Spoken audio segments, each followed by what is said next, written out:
in Perth we all had day gigs, and we all lived at home, so we could afford to only play, you know, occasionally and practice all the time. We used to practice in Bond's lounge room with his mum and dad, and she was really lovely, and so was his old man. She used to make cakes for us on Sunday afternoons and make a cup of tea, and we'd have a cup of tea and then some cake when we had a break, or we'd practice in my lounge room.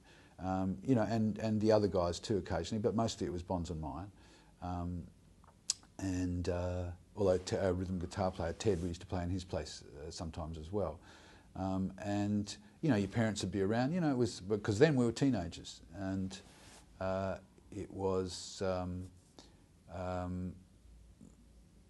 Bon used to be a postman, and I worked at a place called Palouse Menswear in Fremantle. He was a postie in Fremantle, so on his rounds he'd drop mail off to Palouse Menswear where I worked, and he would, you know, we'd go out and have a drink, or we'd go around the corner and have a snort of speed or whatever, you know, and we'd go back to our respective jobs. And he,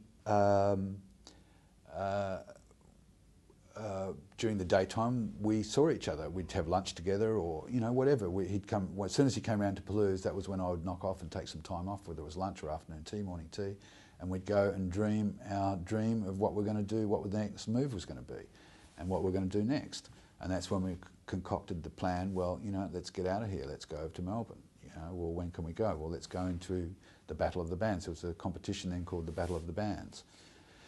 And we entered that in Perth, and it was run by a chocolate bar company, and the first prize was a trip over to London to, you know, become, you know, a star.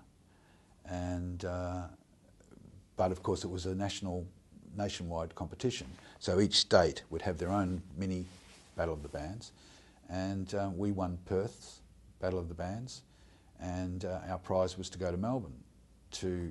Not to London, but to go to Melbourne to compete in the National Battle of the Bands. Well, that was a big trip for us. We thought that was, you know, the best thing that ever happened.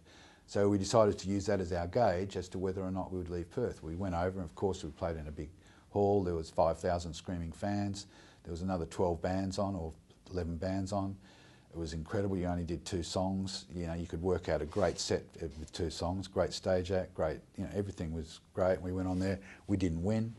But what we did do during the 3 or 4 days we were there was go to every single club in Melbourne and see that it was a completely different world to where we came from in Perth. So we decided there and then, okay, this is it, let's go, let's come over here. So we went back home and worked towards going over, and it was about 6 months later that we left to go to Melbourne.